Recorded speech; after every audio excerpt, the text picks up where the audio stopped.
nabiyil mustafa. Ieu umat Kangjeng Nabi Musa teh ngarasula ka Kangjeng Nabi Musa. Saetik keluar ucutan keimananana ka Kangjeng Nabi Musa. Masya Allah. Ketika Kangjeng Nabi Musa ngainstruksikeun titah nuturkeun Kangjeng Nabi Musa melalui mujizatna kitab Taurat, laksanakeun ieu kitab Taurat di Allah. Sebagian kecil nuturkeun, sebagian cicing, sebagian deui mah manehanana ingkar kana kitab Taurat. Eta lah Yahudi baheula kos sekarang itu. Cek Kangjeng Nabi Musa lamun ieu terus-terusan ingkar karena aturan-aturan kitab Taurat, awas Allah bakal ngancam nu geus didongengkeun kamari. Tapi tetep bae dasar teu iman. Maksudna iman mah iman ngan teu ngalaksanakeun, nu teu iman mah jelas nu iman tapi teu ngalaksanakeun sebab kajurung ku nafsuna sorangan. Masyaallah. Akhirna diancam ku Kangjeng Nabi Musa. Sampaikan hei Musa ka kaum anjeun lamun terus-terusan ingkar terhadap kitab Taurat, awas bakal ditimpa ku gunung gerage.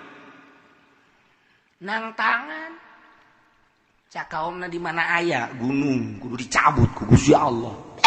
Bohong Musa ngomong sagedebul. Eta ku wanita ka Kangjeng Nabi Musa nu mantak boro-boro ka urang atuh sapira urang kiai lain wali lain. Kangjeng Nabi Musa bae nabi rasul boga mujizat eta diomong gedebul Musa ieu. Atuh ka omong ka urang ka kula mah komo jasa geus kajeun ning mah geus lah. Aing mah diaromongkeun geus kajeun. Diaromongkeun yeuh kiai ngaram-ngaram kredit segala rupa moal maju. Je bezana ki uci mah bloon tegana teh. Kajeun emang caknya, emang cak aing. Sia sakedeung deui, emang cak aing cak Quran aing mah. Deh, ki uci mah bloon. Aing kadenge ku ciri aing di bloon-bloon. Tuh aing mah ngeunang di bloon-bloon kuno edan ieu. Salah tuh. Segala ulah ka partai, segala naon kiai teu mah kos kumaha sih jelema kos kitu amat cenah ada kumaha majuna. Tuh, sia mah salah bae lain ulah ka partai, di partaina karena Allah. Atuh moal bisa, atuh aing moal bisa mah sia tolol berarti. Je, sia nu tolol. Tungtung nama aing jeung nya napa tolol-tolol bae. Rasakeun ku sia geura di partai ayo lamun teu karena Allah. Ilmu sia hoo. Batalna engke ilmu sia raragagan ge. Bener bae. Lain saeutik mun ku urang. Kiai gede, kiai kolot, kiai hebat lantaran nyana kukurubusan ka lain tempatna dicabut ku Allah berkahna ngajina amma yasifun wassalamun alal mursalin. Nu ngaji geus. Tuh ngaji di mana bae teu daek didarengekeun ku jelema. Kunaon eta? Mambu lantaran nyana kukucuprakan ka lain tempatna. Di aya kiai bisa ngaji kolot deui. Aya deui budak ngora lah budak ngajina ge teu pati bisaeun. Kunaon atuh budak dipercaya ku masyarakat aing nyana henteu. Ulah disalahkeun sasa dirina. Kukucuprakan nyana di Golkar. Ye, parangsan.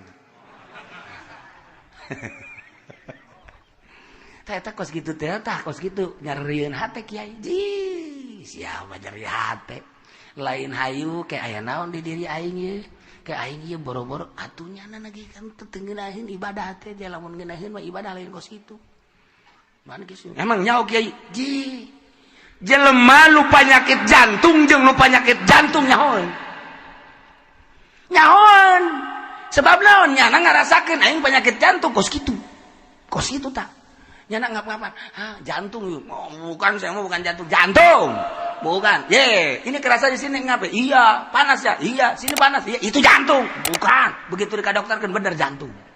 Nyahuan tah nu boga penyakit jantung jeung boga penyakit jantung deui. Engke ngobrolnya nyana perjantungan bae, udah ke dokter. Iya. Diring enggak? Diring. Saya juga diring. Akur dah.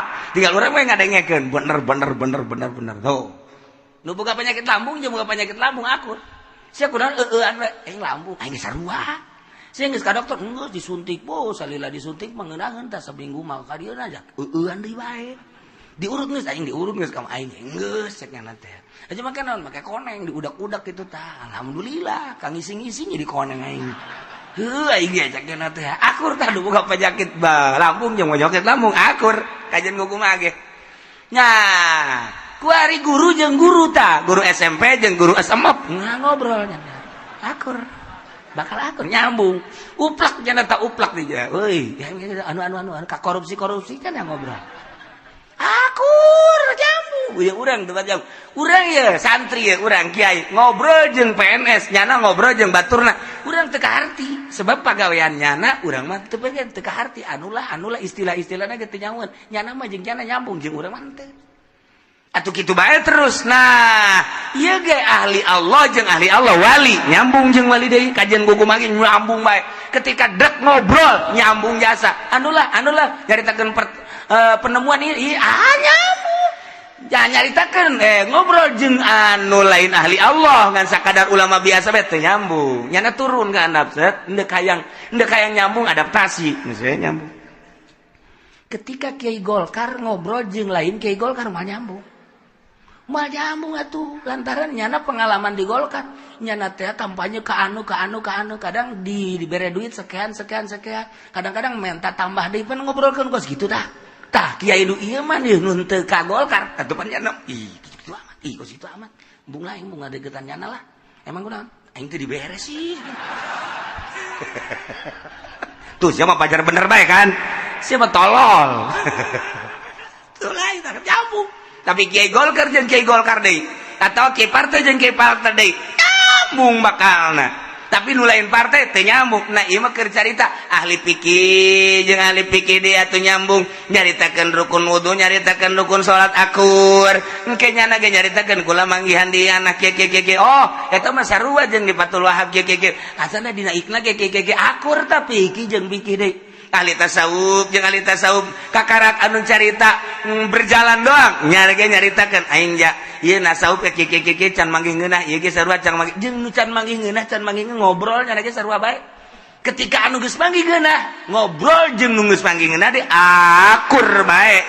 Nah etalah dunia selamana kos kitu bae urang nu jeung sajambungna di dinya nyana teh klimakna di dinya akurna tuh tak iya ge sarua bae lamun urang nyaritakeun zaman baheula jeung kuari atuh akur bae mantak ieu nyaritakeun tentang Yahudi baheula jang nasihat ka Kangjeng Nabi Muhammad sallallahu alaihi wasallam ketika umat Kangjeng Nabi Muhammad didakwahan ku Kangjeng Nabi dibere Al-Qur'an Kangjeng Nabi teh didakwakeun ka umatna aya sebagian nu narima sebagian nu cicing bae sebagian nu inkar atuh sarua jeung Yahudi zaman baheula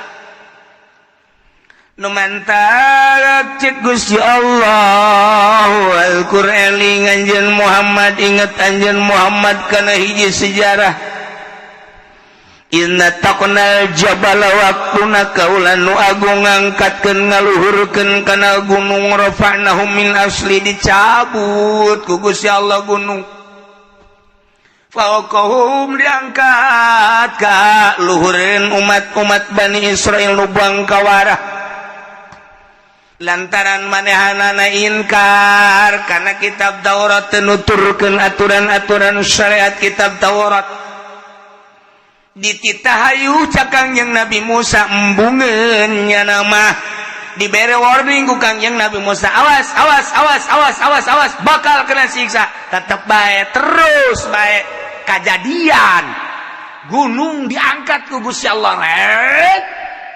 dikaluhur-hulukeun nyana masyaallah toh Kangjeng Nabi Musa sing hades ya gunung diangkat ku Gusti Allah ka'annahu zullatun seakan-akan gunung teh diluhureun huluna kos mega bae di luhur nyahoan ieu gunung di luhur teh ka'annahu zullatun wa zallu nyana boga kayakinan annahu waqi'um asana ieu mah raga aing disiksa ku gunung disiksa ku gunung. Babe, Yahudi teh neuleuh ka luhur. Ku sieun-sieunna gunung diangkat ka luhur. Terus seakan-akan niungannya na okos mega. Kumaha eta Yahudi? Yahudi sarujud kabeh. Brak sieun. Ngan sujudna make palipisan kenca. Bek maksudna naon? Nu ieu neuleuh ka luhur. Cak jana ragag moal tolol teh coba. Sakitu gunung geus di luhur, tololnya teh goblok. Mantap ku hari Yahudi mah gitu mun sujudna. Sujudna gitu Yahudi di Israel. Tek kenca cenah. Tek kenca cenah. Ieu neuleuh ka luhur. Yahudi. Ku hari kitu bae. Ku hari ge. Masyaallah kari. Eta kabangkawarahan teh datang ka dinya tah. Kabangkawarahan teh datang ka dinya. Ya ada boga keyakinan bahwa gunung teh bakal ragag kajana, limpahnyana. Nyaona ti mana? Biwa'dillah iyahu. Janji Allah ka marenahanana. Biukuhi ilam yakmalu ahkama Taurat. Bakal ditibakan gunung kajana lamun henteu narima kana undang-undang kitab Taurat. Masyaallah. Nyana ge nyaweun. Jati Kangjeng Nabi Musa, cak Kangjeng Nabi Musa, lamun sia, lamun maneh, lamun aranjeun, henteu. Kitu naon ngalaksanakeun aturan-aturan kitab Taurat, bakalna ditimbah sia ku gunung. Gunung diangkat. Nyana kaget, bek sujud ngan palipisan kenca doang. Nu katu deuleu, ragag moal. Mana teh mun ragagnya pae. Tapi tetep bae. Tah Kangjeng Nabi teh dibere ku Gusti Allah. Ingat Muhammad, Yahudi mah kos kitu nu baheula. Kunaon si eta nu bantaknya henteu narima kana kitab Taurat wa kanu abawa lisiqliha ku berat galaksanakeun kitab Taurat teh kudu salat, kudu zakat, kudu puasa. Tah ku ari ge sarua ketika Kanjeng Nabi dibere Al-Qur'anul Karim. Haju didakwahkeun ku Kanjeng Nabi. Geus kajeun di zaman Kanjeng Nabi kuari di zaman urang ieu Quran didakwahkeun tak cak Quran salat sia nonton TV bae magrib nonton TV isya nonton TV ya Allah ya Rabbi jak kitu-kitu keneh awas ya cak Allah gunung ku aing sia diangkat sia ku aing minimal dibetuskeun ku aing sia gunung kada batuk boro-boro gunung aki-aki ge urang batuk kaganggu ku aki-aki. Ohe teu eureun-eureun. Eta kobo gunung batuk. Galunggung batuk ribuan jelema nalangsa. Gunung Merapi batuk ribuan jelema nalangsa. Gunung Krakatau lain batuk deui tama tsunami. Jutaan manusia bahkan misah antara Pulau Jawa jeung Sumatera. Gunung Krakatau batuk na gunung mah kos kitu. Batuk aki-aki mah paling nyana mah kapecirit. Kapecirit aki-aki dan kapecirit. Aduh dihareup di luar. Kalau geus puguh diirung diceuli. Kapacirit deui. Buat deui kapacirit sok budak ieu. Teu lain kapacirit tah kiai aya kapacirit teh leutik. Eta puguh deui sagedak ieu. Ngising batu ngaranna lah. Tuh. Eta batu. Tah, ieu si ade. Kuari ditita salat api lain. Ditita ngazakat geus harente nu sararugi mah ngazakat ya henteu. Jalamun ngazakat mah kadengekeun. Walaupun hiji dua mah aya anu ngazakat, tapi di pasar Kemis bae anu nisab zakat harta loba kadenge kurang ngazakat ya henteu. Tinggal ditungguan bae ke sia katipah gunung sia kajeun kukuman. Je, parangsana kumaha meureunana. Tuh. Tita munggah haji, rata-rata munggah haji mah hampir daraekeun tinggal hiji dua doang numbung. Zakat mah berat jasa puasa. Puasa ge aya lah daraekeun, tapi kapan hiji dua mah aya untuk puasa. Asal dihareupeun jelema bae bakos nu leuleuseun ya padahal mah ka imam ngaran goreng sangu. Eta aya teh di pasar Kemis kula ge nyawa jelemana. Kang ngaran-ngaranna nyaho kula. Aya sabaraha cenah ge aya hiji dua belah ditu tilu diterep aya terus waru aya itu di pondok aya terus aya ya sekitar bangsa nu nyaho kula mah 10 lah. Nah nyaho Wah, gara-raga jelema nama, tapi eta teu puasa. Asal datang bae ka imah, Masya Allah dahar biasa, ngarokok biasa di kamarnya na. Tersiksa nya ngarokok mah ngarokok ngan di kamar. Ya Allah, ya Rabbi. Tah eta titah nuturkeun Al-Qur'an berat jasa. Tarolah heula pelbah eta mah hampir-hampir ngalaksanakeun, tapi ketika ieu titah ulah nyokot duit bang hampir kabeh. Titah ulah ngridit hampir kabeh. Ayo. Ndak kumaha coba? Titah ulah WhatsApp-an. Ayo coba ayo. Tiga ulah pacebukan. Nah coba pacebuk ieu salah maca lah kumaha aing bae pokona heula. Ndak kumaha? Ndak kumaha coba ieu lalakon urang. Masyaallah. Urang teh neuleuan dina Facebookan dina naon kitu ngaranna internet. Eta teh anu benerna mah 1 2 bau 100 nu teu benerna. Anu benerna mah diangsong-angsongkeun ka urang. Tah anu tah informasi tah. Giliran teu benerna sorangan bener kieu. Digerokeun ge geus teu daekeun kieu. Ngaji keur naon? Ngaji. Tetet. Engke maling deui. Kieu eta. Lain nu edan sih naon eta? Mun kitu ngorakeun geus kolot. Nu edan eta. Orangan bae kieu. Nyana neuleuh beusi jelema kieu. Eta HP, mantak naon tah HP bantingkeun. Jang naon kos kitu maning maca sholawat ka Kangjeng Nabi. Endahan kos kituan naonan coba eta. Tah tapi teu dibukakeun hijab mah tetep bae. Awas cek Gusti Allah sia. Dek dagang nyokot duit bank keneh bae. Hah? Butuh kendaraan masih kena ngredit kena bae ban ku aing diribakeun sia. Awas sia ku aing ha. Gunung diangkat ku aing sia. Hayo. Sarua. Kunaon eta nya ngarasa berat kana undang-undang Al-Qur'anul Karim cak nya ngarasa berat. Padahal mah urang diciptakeun ku Allah ti eueuh ka aya. Ku ari geus aya bakal paeh eueuh deui. Ge bakal hudang deui. Rasakeun ku sia. Sakedeung urang hirup di alam dunia. Matak naon lemah jasa ka Gusti Allah cara para rasul, para nabi. Geus puguh para rasul, para nabi, para wali. Nu angkat nu mantak diangkat jadi wali ge eta teh lemah jasanya na ka Gusti Allah. Nu di aku. Mimiti kuarinya na teh melalui asma jeung sifatna berarti takwa ka Gusti Allah. Imtisalul awamir wa tinabun nawahi.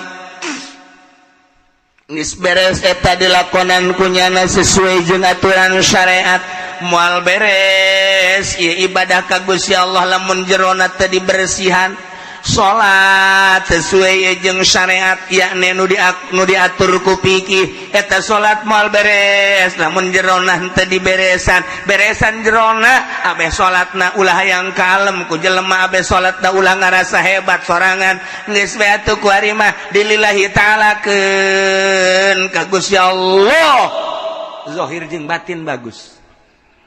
Urang kuari puasa turapi puasana sesuai jeung aturan syariat yana fikih nu diatur ku Kangjeng Nabi dikitabkeun ku para ulama urang bisa sesuai jeung aturanana ti mimiti fajar datang ka terbenam urang puasa bagus tapi lamun jerona teh dirapihan puasa urang hayang kalem ku mitoha ku tatangga jeung sajabana rapihan geura jerona abeh karena Allah zahiran wa batinan beuki naik urang ku ari mah salat tahajud sesuai jeung aturanana lantaran salat tahajud teh bakal nyaangan jaga urang di kuburan datang ke akhirat sebab saja lemah anu sok udang ti peuting saat batur lelap paes urang hudang ke di kuburan ana bakal caang lamun urang lila salatna caangna gede lamun urang sakedeung caangna sakedeung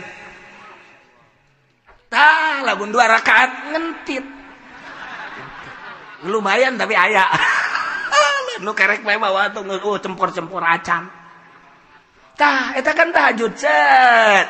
tetapi ieu tahajud teh lamun ku urang geus dirapihan zahirna batinna teh dirapihan engke tahajudna yang kalem ku makhluk. Lamun aya jelema tahajud mun eueuh jelema tilok, lamun aya babaturan urang di gigireunana tahajud teu make rakaat datang ka subuh. Tapi lamun eueuh jelema paling ge hudang ki hees deui. Eta pan teu beres tahajud kos kitu tah. Aya kalem aya ku jelema. Asal aya jelema bae takbirna ge embat Allah. Amin eueuh jelema Allahu Akbar. Nya mah kos kitu tah. Perbedaan antara aya jelema jeung eueuh jelema. Ria beresan geura batinna abeh tahajudna rapi. Bagus sesuai jeung instruksi Allah, syariat jeung hakikat dihijikeun. Tah, masyaallah. Syariat jeung thariqah dihijikeun bakal ngahakikat. Ya Allah, ya Rabbi. Berat soteh lamun urang ku nafsu, tapi lamun nafsu urang geus dieuweuhkeun di diri urang, hampang mawa syariat. Ku ari teu eueuh ka aya nang Allah aya nu ngaturna Allah, engke bakal maot nu ngamaotkeun Allah, engke bakal dihudangkeun deui baas ngaranna dihudangkeun ku Gusti Allah, digiring ka masyar nang Gusti Allah, timbang amal urang teh bakal ka sorga atawa ka neraka nang Allah. Ngan urang dibere ikhtiar jang nyantelkeun ganjaran jeung siksaan nu bakal dilakonan ku urang jaga di yaumul kiamah. Sing ada ieu. Tah lamun urang inget ka dinya mah urang sadar sasadar-sadarna. Ku ari kurang ditanya diri urang Aisyah ieu nu saha nu Allah. Kabeh lamun ditanya sia nangieun sa nangieun Allah. Eta mata sa mata nu pula terjadi tah maksud itu. Eta ceuli aing. Tah eta berarti ngaku ka mata ngaku ka ceuli. Encan jadi wali. Lamun wali kumaha eta mata sa Allah. Aju ku hari atas yang muriang nang Allah. Aju sia moal kamu tunggu ku Allah bae, ja sehat nang Allah, muriang nang Allah. Moal kamu mah sakit, moal aing mah tah eta bener asli. Eta sia mata sia sa Allah. Barang gering di kamar sia ka rumah sakit, pancen anu Allah. Oh aing teu kuat. Balik deui berarti ka syariat, tokos kitu tah sih hade. Salah tuh henteu ngan urang dina syariat berarti henteu dina hakikat. Tuh, ya Allah ya Rabbi. Terus so gerak terus. Begitu di aku bae ku wali mata di aku aja. Ieu mata nu Allah. Geus lamun ieu mata nu Allah dek di ka Allah keun kumaha sesuai perintah Allah. Cak Allah kudu neuleuh Al-Qur'an ku aing dideuleukeun ka Al-Qur'an. Cak Allah ulah dideuleukeun kana awewe nu lain mah moal ku aing mah. Nurut jasa ka Allah. Lamun urang geus bener-bener nurut ka Allah hampang. Dagang lantaran butuh dahar jeung nginum sebab urang boga tanggung jawab pamajikan jeung anak. Sebab urang teh kudu mere dahar napakah ngaranna ka pamajikan jeung anak, bahkan mere baju, bahkan ngimahan. Geus atuh urang teh usaha ku ari dagang ditita ku Gusti Allah dagangna. Nah, ku ari dagang teh dek ngalaksanakeun anjuran Allah. Sok geura menang ganjaran ketika dirina abdi bade dagang bade usaha sesuai jeung instruksi Gusti Allah anu disampaikan ku Kangjeng Rasulullah Muhammad, abdi bade usaha kanggo nganapakahan pamajikan jeung anak teh deuk disesuaikeun bae jeung aturan Kangjeng Nabi. Tah ketika make nafsu njokotlah duit tibang eta nafsu ngaranna eta siksa ngaranna. Kita siksa eta nafsu lu diinstruksikeun teh jang dahar nginum pake ngan sakadar sakitu. Da kudu loba-loba tah mah geus diatur ku Gusti Allah. Ketika urang make hawa nafsu, hayang meuli ieu, hayang meuli itu, hayang ngabangun ieu, ngabangun itu, eta hawa nafsu teu diparentah teh mah ku Gusti Allah. Kunaon make hawa nafsu, eta lah nu bakal jadi siksa. Sing ada tah kos kikituanana. Di urang ku ari teh dipasrahkeun jasa ka Gusti Allah nu mantak wali mangeunaheun salatna teh sebab pasrah ka Gusti Allah. Allahu akbar. Zahirna maka piki sesuai jeung Fathul Muin. Batinna dipasrahkeun ka Gusti Allah lantaran ieu awak lain nu abdi nu Gusti. Haju ku Gusti teh dititah ruku titah sujud Gusti, boro-boro titah ruku titah sujud ja lain nu abdi nu Gusti. Andai kata titah perang ge abdi mah daek bae Gusti. Sebab geus pasrah jasa ka Gusti Allah. Eta lamun urang geus pasrah ka Gusti Allah ja abdi teh nu Gusti ajungke daek teu daek ja abdi bakal dicokot teh ku Gusti atuh ku ari abdi nurut ka Gusti. Sapiraha titah ruku, sapiraha titah sujud. Haju sapiraha titah maca Quran lah jang geus niat enan nginahin jasa. Nu embungna urang nafsu urangna. Nu embung teh nafsu urang, tah eta nafsu nu kudu diperangan ge. Ai limbah mah di pabrik siap golok. Perang nyawa taruhana siap bae. Nafsu eta kos kitu tah. Deres tah mah masih keneh kadeuleu bagus. Iya ye perebut. Nyawa taruhana kejeun kumaha ge sarwiti aing dicokot ku nyana goblok biasa. Aing ge aing mah syahid bobo. Sabilillah caknya lain sabilillah sabili sarwiti tah mah. Tak eta kapan hawa nafsu nu geus kitu ngaranna coba lamun urang sadar mah sarwiti sia dipaling ku batur kakamalah geus mandingan daripada huru-hara mending dek neangan deui bae emangna dunia sedaun kelor aing dek neangan ka Lampung sugan aya nu model sia deui sia putih di Lampung loba nu putih ngan sia mah ieu kajen kumaha ge lantaran tatangga bagus akhlakna ngan aya di Lampung mah bejana bangun dek ngerekep bae teh ka salaki. Tapi aing kajeun lain neangan deui, kajeun sadar kana ngelesot. Lain milik aing meureunana tah geus aya suratan di Lauhil Mahfuzna. Bae. Masyaallah, muri ka kulu urang ngadengeuna ge. Ya Allah, sadar teh tah. Tah, hayang sadar model kos kitu hese jasa. Sadar, sasadar. Geus lamun urang penting hudang. Tak neuleuh jam hiji ya Allah ya Rabbi Gusti ieu keur hees haju hudang nu ngahudangkeun kula saha lamun lain Gusti nu ngahudangkeun abdi ja abdi moal hudang jak kajeun teuing di sejak-sejak ge hudang ai ku Gusti teu dihudangkeun mah jah henteu bae tapi abdi ieu hudang jam hiji meureun manan abdi hudang ke dihudangkeun ku Gusti cak babaturan teh lain nu ngomong lain ku Gusti tuh nu ngarobrol gandeng siapa kahudangkeun ku gandeng jageuninganan teh babaturan aing gandeng ge kerek gandeng ku gandeng na kerek eta mangan sakadar adat doa dihudangkeun ku Gusti Allah jam hiji alhamdulillah Gusti nu ngahudangkeun abdi teh Gusti ieu awak abdi deuk dikagustikeun bae ku abdi pandian ku urang tiris tanya ku urang awak ai sia nu sa Allah ai cai Allah ai tiris nang Allah aja sia nu bersih ti ku sa ku Allah aja deuk ka mana ieu sia deuk ka Allah pan ka Allah kudu bersih heueuh haneut ka rasana bakal haneut ka rasana tak tiris teh nafsu tiris teh sarua jeung udang-udang udah begitu hudang enggak keneh ka subuh nafsu tadi di pandian, tiris, eta tiris teh nafsu. Tapi lamun tanya awak, hei awak, sia nu saha? Nu Allah. Ari ieu cai, nu Allah. Ari rasa tiis, nang Allah. Aja sia ku tiis ieu kan jadi bersih, bener. Deuk ka sia, deuk ka Allah. Kan ka Allah mah kudu bersih. Heeh, ngeunaheun ge sia, seger bakal. Seger. Di ka Allah kan kabeh. Ngeunaheun. Tuh. Mulai Allahu Akbar nang satah, nang saha ngangkatkeun nang Allah. Lamun ngarasa nang urang, lamun ngarasa nang urang capek bakalna. Tapi kan ku Allah ieu mah digerakkeun nang abdi nangtung ku Allah ieu mah ku Allah abdi mah segala rupana ge wuduna segala rupa ku nangtungna ge nang Gusti. Meureun manan kieu ge abdi mah deuk dikasorgakeun meureun ku Gusti gitu kan. Boga kayakinan abdi teh deuk dikasorgakeun Gusti lah. Lamun kira-kira ku ari ka sorga mah paehan we abdi Gusti. Mulai mantap paeh geus kan. Mantap paeh.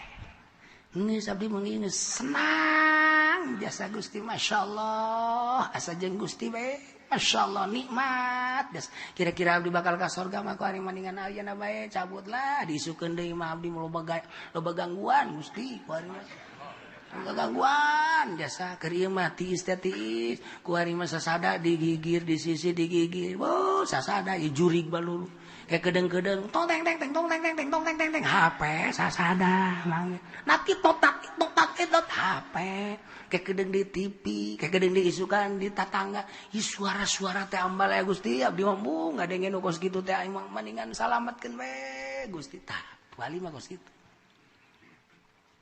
bali mah kos kitu aya deui nu ngadoa ka Gusti teh salat-salat acan sama Gusti. Ya lumalah bandingan paehan memang kurang gitu kredit kagedean bae. Gusti daripada abdi dibui mendingan dipaehan bae lah mun abdi teh dipaehan bae abdi udah bunuh diri. Teu tolol teh coba.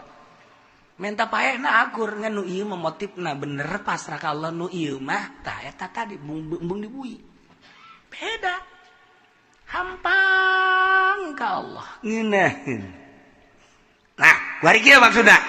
Ieu nu ngeunaheun ibadah. Nyahoan kanu itu can ngeunaheun nyahoan. Can ngeunaheun. Sebab nyana rasa ngeunahna aya di nyana kanu can ngeunaheun teh bakal nyahoan. Lain kos kitu nu geus ngeunaheun mah. Kos penyakit jantung jeung jantung nyahoan. Jantung majan kuku. Nyahoan aing jantung. Kos kitu sarua. Ring 2 aing. Meliringna di mana? Tadi di eta teh di material. Ring jantung meuli di material ai sia kumaha. Meureunna di sordel segala tah mah. Ha, sarua. Ieu ge sarua. Ieu jelema teh geus nyaho ka ngeunah salat bakal nyahoeun. Kajenting nyana ngeuneunahanan ge kadeuleuna bong udang-udang juba ayeun teh mah teu bae. Nyahoeun. Si itu mah teu nyahoeun ka ieu mah nyahoeun. Masyaallah. Sebab naon? Sebab naon? Wali mah kan dibere ilmu laduni. Kok bisa kos gitu sih? Kieu masalahna di jero hate teh eueuhna naon iwal ti Gusti Allah. Cahaya Allah. Allahu nurus samawati wal ard. Ima keur carita gemblangna. Berarti ketika urang ibadah ka Allah mantap bercahaya urang sebab Allah nu mere cahaya. Jadi hate teh masyaallah urang teh hirup di jero cahaya. Nah, lamun urang geus aya di jero cahaya, engke ku Allah bakal dibere naon nu dibutuhkeun ku urang. Datang ka nyahoeun itu kitu. Masyaallah. Lamun wali nyahoeun, lamun Syekh Nawawi nyahoeun bahwa ieu salah lantaran kadeuleu Baitullahna, eta ilmu laduni ngaranna. Lamun Mbah Bolong nu urang mun zara ka Ampel disebut Mbah Bolong, kunaon eta? Lantaran ieu masjid kurang iblat, henteu percayaan jelema sekitar eta, dibolongan kan kunyana mimbarna. Di dieu tuh Baitullah, mata telah bae Mbah Bolong. Kunaon eta? Padahal teu kudu dibolongan kitu, teu kudu eta mah jang supaya batur ngararintip coba intip. Jaheuh. Padahal teu kudu kitu kunyana mah tuh Baitullah. Kurang ieu, eta kunaon laduni. Lamun Ki Khalil Bangkalan nyahueun ka kiaina keur salat di jero hatena aya sanguan. Sanguan di jero hatena sangu. Mantap jadi seserian keur salat magrib, bandeng serina. Carekan gulang seserian. Begitu di sidang atuh kula teu seuri kumaha cenah. Jadi jero hate kiai teh pan aya sanguan. Mas izinkan kiaina. Izinkan heueuh mama pugu ieu lapar hayang dahar cenah. Kan ilmu laduni ngaranna. Lamun enggeus urang ka Allah bakal kanyahoan ngan moal loba omong wali Allah mah nyumputkeun kajen ting disebut teh nyaho daripada disebut nyaho ngan nyana nyaho. Nyambung wali Allah jeung wali Allah bakal nyambung. Kajen teuing tatangga, kajen ting tatangga ari lain menyaho bae. Kajen ting jauh nu ieu di Jawa Timur, nu ieu Jawa Tengah, nu ieu di Malaysia nyambung nyaho. Sinar jeung sinarna bakal ngahiji sebab Allahna eta-eta keneh. Seakan-akan Allah ngabejaan sebab urang aya di sinar Allah, itu aya di sinar Allah. Nu di sinar Allah jeung nu di sinar Allah bakal nyambung. Nu aya di Suriah, nu aya di Yaman, anu aya di Baghdad kabeh teu nyarambung nyaho. Kaambe wali Allah nu aya di Serang, nu aya di Pandeglang kaambe. Sebab naon? Itu aya di sinar Allah, urang aya di sinar misalna, ieu wali ieu di sinar Allah, nah hiji di sinar Allah nyahoeun, kajen teh nyana hees bae, kajen teh nyana macul bae. Nyaho wali kajen kuku mage sebab nyaho nu panyakit jantung jeung panyakit jantung ngobrolna ring malulu. Panyakit lambung jeung panyakit lambung ngobrolna ieu teu rab malulu. Panyakit Krisno jeung panyakit Trisno sarua bae eta teh nyana nyaritakeun I love you malulu ieu sarua. Mangsana teh di Bitung aya, di Cisoka aya eta nyaritakeun bae aing meunang we. Waduh jangkrik muda di sekarang gue. Ya deh jauh eta ngobrol karena itu bae. PNS jeung PNS selantaran aya di dinya sarua di lembah eta bakal akur. Guru jeung guru akur bae. Ya, Intel jeung Intel atuh nyahoan nya ge. Intel jeung Intel aya kode-kodena sarua bae. Wajan teh di tengah-tengah riungan manusia loba ribuan. Intel datang, itu Intel. Nyana pada ngamankeun. Intel polisi, Intel abri, sarua bae, intelijen jeung intelijen, ulah-ulah dalam negeri jeung luar negeri bakal nyahoeun. Bakal nyahoeun. Nah, nu sok moto teh naon gara-garana? Wartawan, terus mah nyaho bae. Anu kos kitu mah bangsana meureun sia tah. Wartawan sarua bae di peperangan Palang Merah jeung Palang Merah nyahoeun nyana teh pengamanan dalam peperangan nyahoeun ieu medis dan lain sebagainya. Santri jeung santri kajahoan bae kajun teuing kuku mage urang di kota sarua bae urang make samping itu mah make calana kajahoan bae santri sia kajeun kuku mage leh kajeun kuku mah santri kajahoan bae sia kajahoan bae lah kajeun kuku mah PKS kunaon hideung na ngagedor-gedorkeun kajahoan santri asli jeung PKS santri hideung tarangna PKS hideung kukuda mah ketebak bae ieu santri asli ieu PKS kajahoan tina naon leumpang tina leumpang lagi geus kajahoan santri asli mah di tengah-tengah jelema hampuran punten di kota ge punten bangun minggir bae aya adab tapi PKS nabrak los beda ya tuh kajahoan we. Nah ieu keur carita wali jeung wali atuh nyahoeun nya sebab pada ya di cahaya Allah. Ieu keur carita layaripul wali illal wali. Nah, matak naon pasrah gerak ka Gusti Allah. Ulah ngarasa berat ka Al-Qur'anul Karim. Lamun urang ngarasa berat ka Al-Qur'an berarti aya nafsu di awak urang. Nafsu mah saeutik bae. Urang hudang peuting, kemudian urang sieun ka pocong, eta teh nafsu urang. Sebab daon sebab urang embung neuleuh pocong urang mah hayang ge neuleuh nu geulis tah jadi nafsu urang teh deuleuhan teh embung neuleuh pocong eta nafsu ngaranna hayang ge neuleuh nu geulis eta nafsu ngaranna ketika geus diparasakeun ka Allah nu geulis pocong makhluk Allah teh sia paling mau ingkak bulu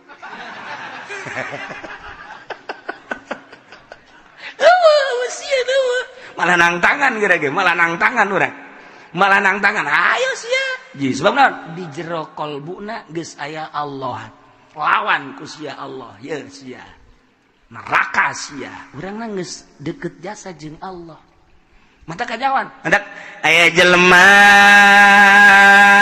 wawalianan tengah peuting jam 12 manehanana mantas nyanyi lagi nyanyi model naon gitu ngaranna wali nyanyi wali bantes ya Nabi salam lah gambusan marawisan nah ieu wawalianan ya halal sekian itu mah janjian wali sekian saya kan udah jadi wali nyana kebeneran mentas haju kapetingan mana hujan mana candahar kebeneran ya mah kiai Masya Allah kebeneran kiaina bener-bener geus jadi ahli Allah ya aing dekai mah kiai ngendong di manyana pasti sarua pada wali mangke aing disuguhan ke aing dibere kamar aing mandi ngeunaheun isuk-isuk aing balik geus dibere nyarap mantep lah cek nangis Masya Allah, alhamdulillah, ceknya anugerah ti Allah. Di luar kene geus ngomong gitu geus disebut anugerah. Assalamualaikum. Assalamualaikum. Sana kene mah 3 kali. Assalamualaikum. Cek kiai teh saha? Abdi minantu Allah.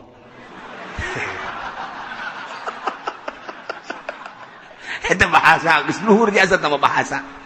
Luhur tamangus abeh di pajar wali kan maksudnya wali asli mah ngomong gitu masalah geus paham geus wali jeung wali mah paham sanajan salah ge sebab timbul tina kadeuketan cenah jeung Allah aing nya ge nurutan bahasa wali abdi minantu Allah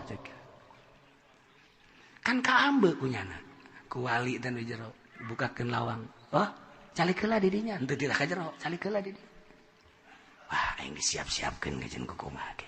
Alhamdulillah. Horenganan kiai nu ahli Allah mah wali teh make baju heula rapi, tadi keluar ngobrol sakedeung.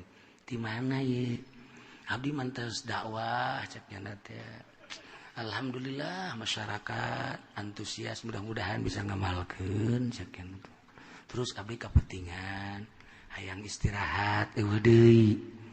Istirahat nu paling ngeunah mah sama-sama mantu Allah cek nya teh. Ya urang di dieu lah deui.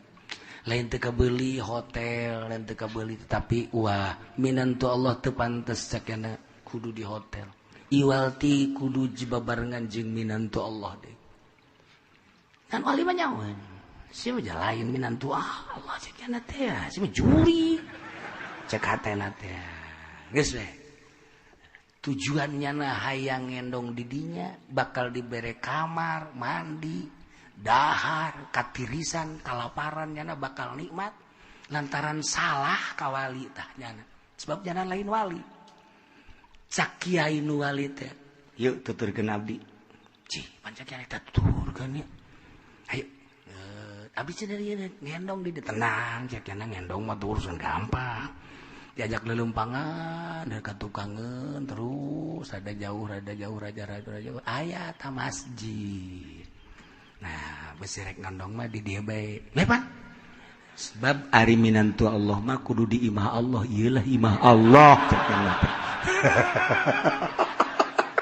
Ditinggalkeun ku nya hakan ta minantu Allah cenah teh.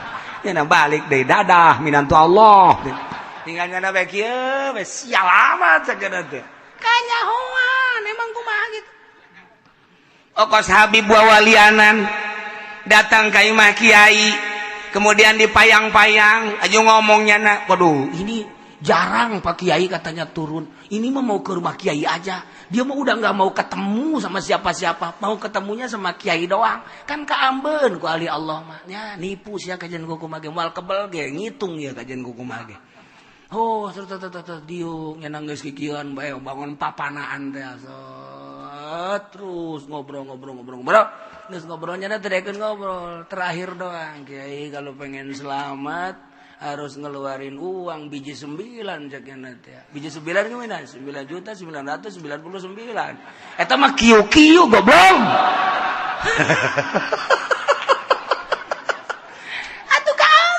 Dua walian mah tirokos kitu ujungna wali asli mah embungeun dibere duit aju ngadoa salamet khusus jang kiai umum jang masyarakat diongkosan ge embung eta asli wali.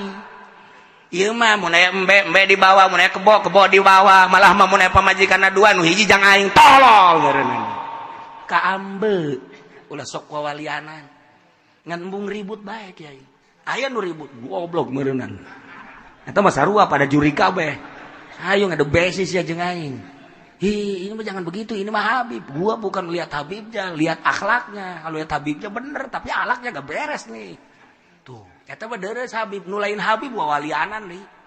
Aya nulain Habib ge wawalianan, make calana luhur sabelah, handap sabelah. Ati mah lain wali nu gelo ieu mah. Waya salat teu salat, teu beres. Teu beres. Cek dina kitab Tanbihul Ghafilin, lamun aya jelema hiber, lamun aya jelema napak sancang, lamun aya jelema teu dahar-dahar, hebat jasa, hebat. Ulah waka dihebatkeun, deuleuh heula nyana, salat henteu, puasa henteu. Lamun nyana bisa hiber, bisa napak sancang, tapi teu salat, namu ka imah urang, geus wali asli atau lain usir kos kitu mah. Ulah dituturkeun ulah, babari bae aja kitab Tanbihul Ghafilin emang kumaha gitu. Teman dek kualitas dek lain pokoknya urang mah sebab urang mah neuleuna syariat.